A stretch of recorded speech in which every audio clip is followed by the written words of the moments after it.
Allahu Akbar. Bismillahirrahmanirrahim. Alhamdulillah Rabbil Alamin. Isang mapagpalayang oras po sa ating lahat, mga kaibigan. Ito po ang Kawal ng Demokrasya, Kawaldi Carbonell, nagsasabing, sumainyo ang kapayapaan ni Allah. Mga kaibigan, pag-uusapan po natin itong ICI. Itong ICI, or Independent Commission for Infrastructure, ay binuo upang mag-imbestiga dyan po sa scam o pandarambong o mga pangungurakot na mga opisyal, mga senador at congressman dyan po sa isang departamento na napakalaki ang budget. Department of Public Works and Highways. Legal po yan. Legal na sila ibigyan ng budget, legal na gastusin sang-ayon sa budget, ngunit nagpasikreto po sila, nagdadagdag ng budget nang hindi pinag-usapan sa committee o hindi pinagbubutuhan ng BICAM. Ang ibig po sabihin ng BICAM ay bicameral. Ang ibig po sabihin ng bicameral ay dalawang kongreso. Yung pong lower house, Congress, upper house, Senate. Pag yan ay nagsanib upang pag-usapan ito pong budget, sapagkat bukod sa pagbalangkas ng mga batas, ang kanila pong tungkulin ay bantayan ang ating pong kaban ng bayan na binabayad ng buwis ng bawat isang mamamayan. Ito pa hindi naintindihan ng ating pong mga kababayan, kaya po parang baliwala sa kanila kung minsan na pag sila'y pinagdanakawan ng mga opisyal at tuloy-tuloy ang mga pandarambong pangurakot. Kaya sabi ng iba, hindi naman ako nagbabayad ng income tax eh. Hindi ako nagbabayad ng buwis. Mali po yan. Lahat ng Pilipino o kahit na hindi Pilipino ay nagbabayad po ng buwis. Bakit? Sa bawat isang soft drinks na binibili ninyo, halimbawa ang tunay na presyo niya ay 20 pesos. Kaya po nagiging 36, 35 pesos yan ay sapagkat yung 15 po niya o 16 pesos ay buwis. Yung iba ay tubo. Siguro ang tunay na halaga ng soft drinks, halimbawa Coca-Cola, ay 9 sentimo lamang o 9 piso lamang. Pag bibili mo, nagiging 35 sapagkat ang 5 niyan ay tubo, ang mahigit diyan ay buwis. Kaya po mahal ang gasolina dahil po sa buwis, at pinakamahal na nagbuwis dyan ay si Duterte sa kanyang Train Law 1, Train Law 2 na naglalagay ng dagdag na bayad sa bawat litro ng diesel at gasolina. At sa tuwing nagdadagdag po yan, ang ginagawa na may-ari ng jeep o ng bus o ng barko o aeroplano, ipapasa naman yan doon sa pasahero. Kayo na mga mamamayan, kinakailangan sa pinita magbayad ng buwis sa pamamagitan ng pagbabayad nyo ng mataas na pamasahe, sa pamamagitan ng mataas na pagbabayad ninyo ng mga bili, mga gamot, kahit anong bagay, pati sa ilaw. Kaya po namamahal yan dahil po sa buwis. At ang buwis na yan, diyan kumukuha ng pansweldo ng mga pulis na pumapatay ng mga mamamayan. Diyan kumukuha ng pansweldo ng mga huwes na nagbibigay ng hindi makatarungang desisyon. Diyan kumukuha ng buwis na pinandadaya ng COMELEC sa mga eleksyon. Diyan kumukuha ng buwis. Diyan sa buwis natin, diyan kumukuha ng pambayad doon po sa mga biyahe ng bawat isang congressman. Kaya nga po, ito mga congressman na ito, sa halip na siya ay ginagawa nating kagalang-galang, ginagalang at sinasaluduhan, dapat sila ay magpakita na handa sila maglingkod sa taong bayan sapagkat sabi nga ni Ninoy Aquino, kayo ang boss ko. Totoo po yan. Kaya lang, hindi niya pinaliwanag kung bakit naging boss ang driver ng isang presidente. Ngayon, meron po tayong mga congressman. Ang isa sa mga nakakagigil na congressman ay Congressman Pulong Duterte. Bakit?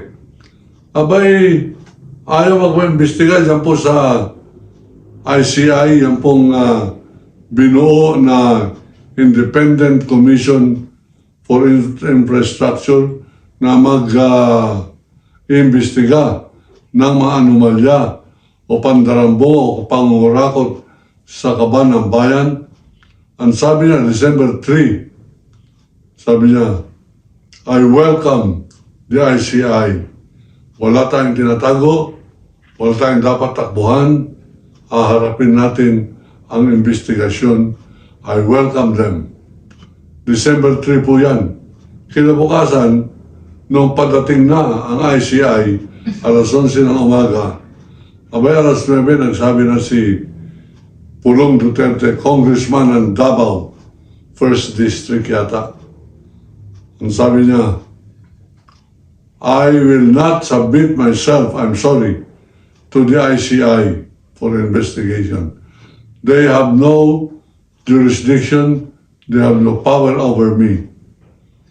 Hindi raw po siya magpapailalim, wala po raw karapatan ang ICI na binuo ng Kongreso, binuo ng Kabinete, binuo ng Malacanang upang mag-imbestiga once and for all dyan po sa mga maanumalyang budget ng flood control.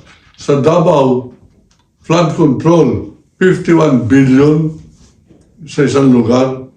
Samantalang sa Maynila, ang flood control project, 1.3 billion. Bakit? Special ba in Davao? Davao City, 51 billion. Doon lamang sa distrito ni Congressman Pulong Duterte. Bakit? Sapagkat siya'y Duterte. At sapagkat pag siya'y Duterte, he appears to be above the law. Siya'y mas mataas sa batas, sapagkat siya'y Duterte. Check. Yan ay tapusin na po natin. Tapusin na natin yung dinastiya ng Duterte, dinastiya, kahit saan lugar, hindi lamang sa Davao. Sapagkat sa lahat ng mga lugar na meron dinastiya, diyan pinakamataas ang korupsyon. Diyan ang pinakamataas ang pandarambong.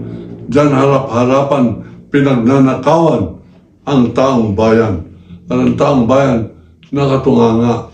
Wala nagsasabi, hoy, ninanakawan ka ng alkalde. Hoy, ninanakawan ka ng congressman. Hoy, ninanakawan ka ng senador. Pa Jesus is Lord pa. Kung magtalumpati, napakagaling. Na kayo'y paparusahan na po may kapal habang kayo'y nangako sa akin. Yan ang sinasabi ng Jesus is Lord. Abay, ang kakapal na mukha ng mga Villanueva na ito, magnanakaw. Villanueva, magnanakaw. Kaya JIL, hindi na Jesus is Lord. Joel is lying. Kaya po nakagili itong mga religion na ito. Hindi dahil sa tayo po'y Muslim at naniniwala po tayo sa kapangyarihan ng isang Diyos. Kundi ayaw po natin na ginagamit ang Messiah sapagkat Messiah si Jesus Christ, sugo ng Diyos. Ayaw natin na ginagamit ang sugo ng Diyos upang mang-hold up, mangurakot, maglagay ng mga kingdom of Jesus Christ, maglagay ng mga El Shaddai, maglagay ng Jesus is Lord, maglagay ng Iglesia ni Marcoleta, mga kaibigan. Ginagamit si Kristo para mga mukam, mangurakot sa mga miyembro ng kanilang mga sekta. Yan po ay ating po nilalabanan at siya ang ating pinaninindigan. Hindi lang po dahil sa Muslim tayo, sapagkat sa Muslim, bawal na kukuha ka ng pera sa mga deboto. Pag magpapautang ka, bangko ka, bawal maglagay man lamang ng interest para mabuhay ang bangko mo. Hindi po nanghingi ng mga abuloy. Ang nagbibigay po ay ang mga oil companies nagbibigay sa mga religious mission ministries ng Islam o mga kamusliman. Nakalungkot lamang sapagkat meron na rin mga peking Muslim at yung ibang pangalan ay Robin Hood Padilla. Peke po yan. Peke. At itong matapang ninyong congressman dito sa Davao, ang pangalan ay Pulong Duterte. Kayo ay hindi matapang. Kayo ay lahing duwag. Ang tatak ng Duterte, tatak D. Ang ibig sabihin ay tatak duwag. Duwag. Duwag si Tatay Digong. Duwag si Pulong Duterte. Duwag si Baste. Duwag si Sara. Ang lahing Duterte ay duwag. Ang yabang-yabang, sabi niya, ang tapang. Wala tayong dapat ikabahala, hindi tayo natatakot, wala tayong tatakbuhan dito sa ICI na ito.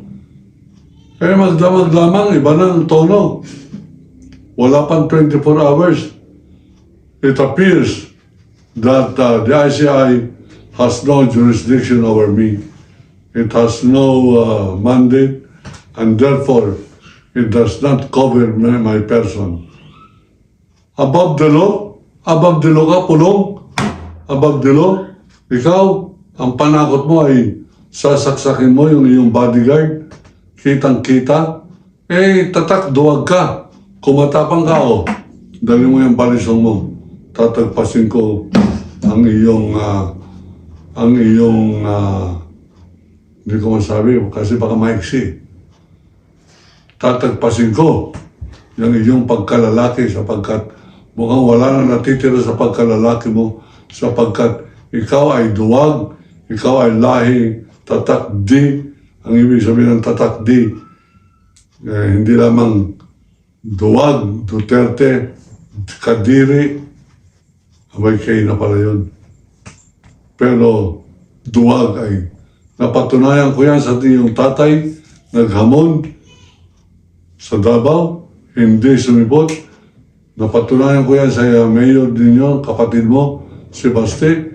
Hinamon ko rin sa Luneta, hindi rin sumipot.